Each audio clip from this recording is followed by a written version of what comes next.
My Father, the way you do, it is not fine. The way you do, it is not fine.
God bless all of you. Let me thank everybody who has turned out this morning for this fitness walk. This walk is the beginning of the launch of the campaign for 2024. And I expect that all the regions will also do their version of this walk. It shows that NDC, we are healthy, we are ready for the campaign of 2024. Even the rain has not been able to stop you. All of you who have walked today from the starting point to here have done 6 kilometers of walking. And that should put you in good health and prepare you for the job that we have ahead. We're going to go from door to door, from house to house, from market to market, taxi ride to taxi ride, trotro station, kitchen, chop bar, everywhere. Ghanaians are, we're going to go there and send the message of NDC. It's a long time since I saw the Ayisoba. It's a long time since I heard his song, but his message is very instructive. My Father, the way you do, it is not fine. The way you do, it is not fine.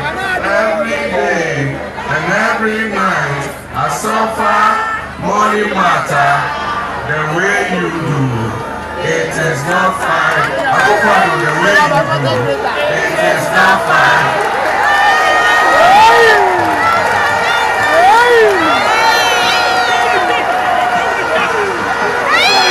So we're telling Akufo-Addo, the way you do, it is not fine. Haumia, the way you do, it is not fine. You make Ghanaians suffer money matter, every day, every night. But that's the beauty of democracy. It affords us every 4 years the opportunity to make a change. And that opportunity comes on 7 December 2024. I just want to say that when you have a sickness, the first step towards getting a cure is to diagnose the sickness and know that you are sick. Unfortunately for this group of people in leadership, the MPP, they don't even recognize that Ghana is sick. For somebody to say that there is no hunger, there hasn't been hunger since Akufo-Addo came into government, it means because he's eating peche and the rest of us are eating pocho, he doesn't know that there's hunger in Ghana. But everything has a time. Every dog has 6 days. And the MPP's day is up on 7 December 2024. Tell him he has to see me for the video. I know that Dungwa and Teshi have fishing communities. See. And all of them are complaining. The way pre-mix was organized in our time, Money Samuels, your presidency here, me. A year short affair, Nebasa premix Sunday. The Fairland Beach committees, near half premix, I can have me. Near me, Jack, half is a man. I can get premix ever. I can have chairman and no women's organizer. Kaka fisherman I hate premix your hairdresser. Tell about Basa Boni premix fisherman Adam.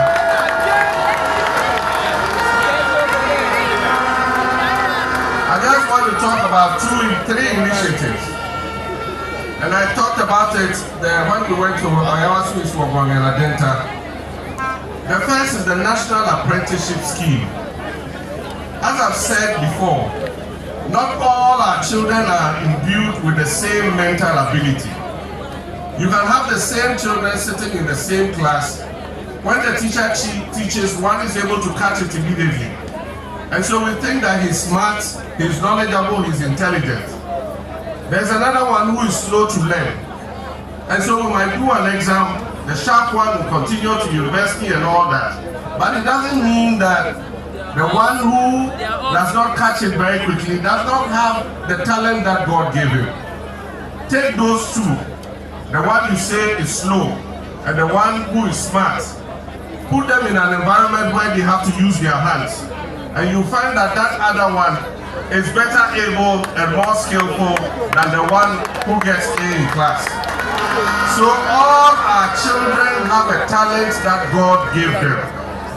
So it cannot be that we give free education to one group all the way to university, and yet when the others fall out, they are left to their own fate.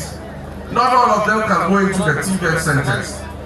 And so our strategy would be to introduce the National Apprenticeship Program, so that for those who are not able to continue into tertiary education, they'll be able to go into an apprenticeship and learn a skill with their hands, so that they can also find work.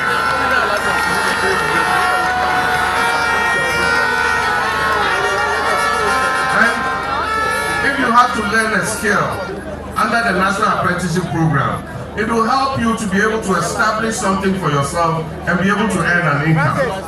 And I said that even if your intention is to go outside the country, if you have a skill, it is an advantage for you. Because if you are a mason, it's easier to find work as a mason. If you are a carpenter, it's easier to find work. If you are a welder, it's easier to find work. So when we introduce the National Apprenticeship Scheme, I expect that all our young people who are idle and not doing anything, they're not in education, they're not in employment, at least they'll come into training so they're able to learn the skill under the National Apprenticeship Program. The second one is our women. Our women are a major driver of this economy. If it comes to trade and commerce, our women dominate that sector. And most of the time, all they need is just a little credit, 1,000 Ghana cedis, to be able to use as capital, to be able to do their business. And yet there is no helper. The traditional banks won't give them support. And that's why NDC says when we come into office, we're going to create the National Women's Bank.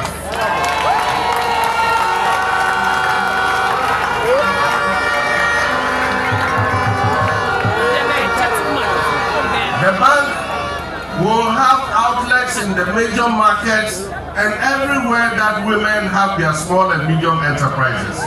So that the little credits that they need, the 500, the 1,000, the 2,000, the 5,000, that bank will lend it to the women, and as they pay it to be a revolving fund and will be given to other women, and they will improve their circumstances.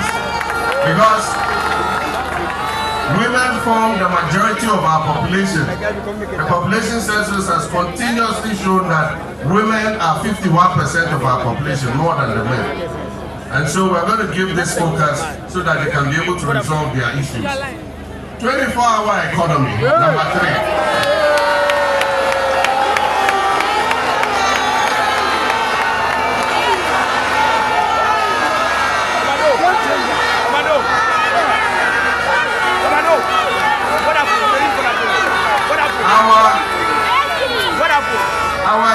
is in crisis.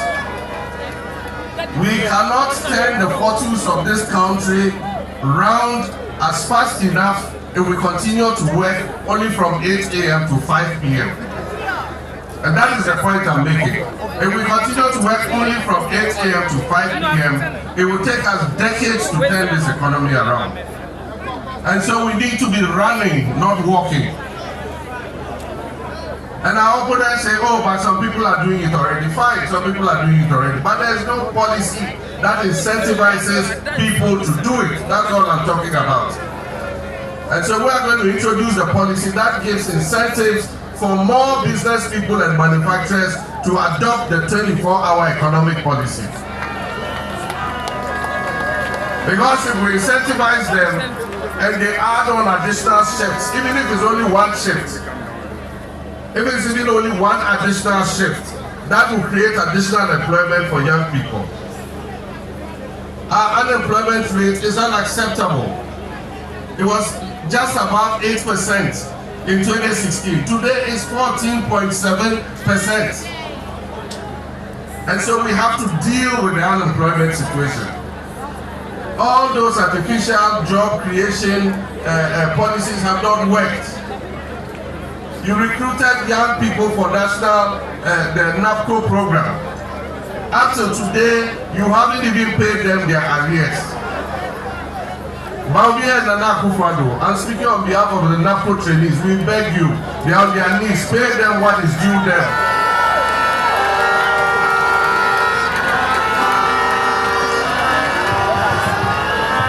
And so finally, about the election and our constituencies.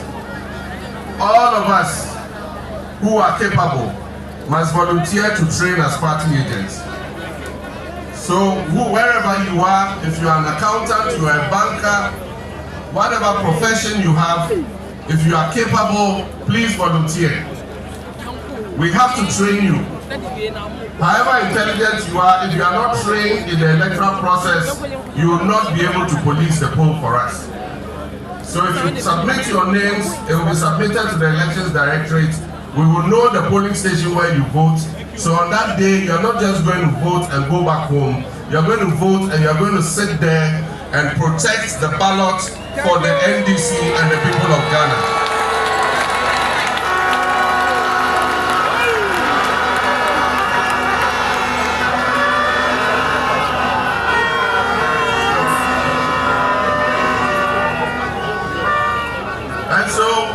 You will sit there and protect the ballot for us. Going to sleep on 7th December evening until all the ballots have been counted. I don't want to call any constituency executive and your phone is off.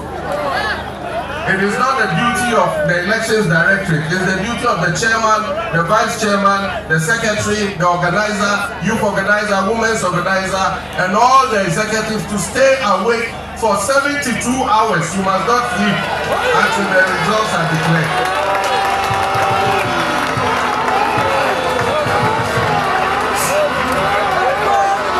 And I wish to assure Ghanaians that we are going to protect their ballots. Vote for the NDC and your ballot will not get lost. We will police the poll and make sure that every single vote counts. And so please, let's all gear up for the election. This fitness walk has been very good because we don't do a lot of physical activity now. Today, you see young people and they have kidney disease, they have liver disease, they have diabetes. It's because we're all seated, we're not walking, everywhere we go by car. And so we must do a little physical activity. If you do physical activity, it prevents you from getting hypertension and diabetes. And those are the things that trigger kidney failure and other sicknesses. So please, let's get active, let's get involved in fitness. And I want to thank all of you who came. 27th July, we are launching the campaign for 2024.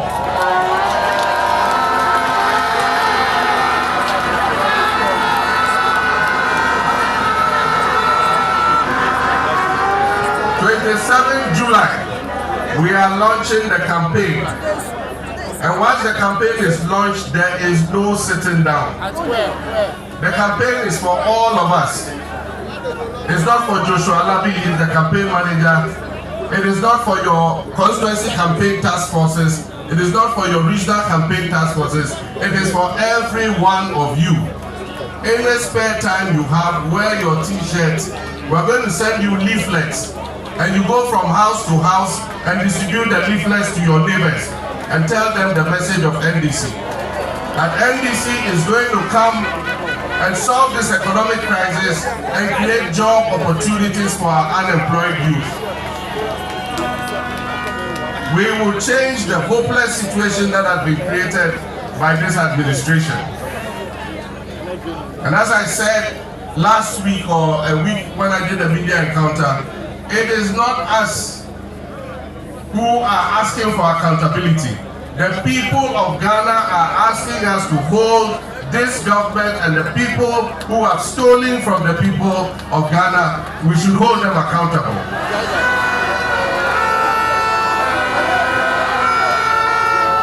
It is a demand from the people of Ghana that anybody who has misappropriated the people's wealth must be held to account. Anybody who has captured state property illegally must be held to account. And so, it is not a threat, as Nanajan said, it is a promise. But let me sound the caution that as we hold them accountable, we will hold our own people to accountable if they do the same thing.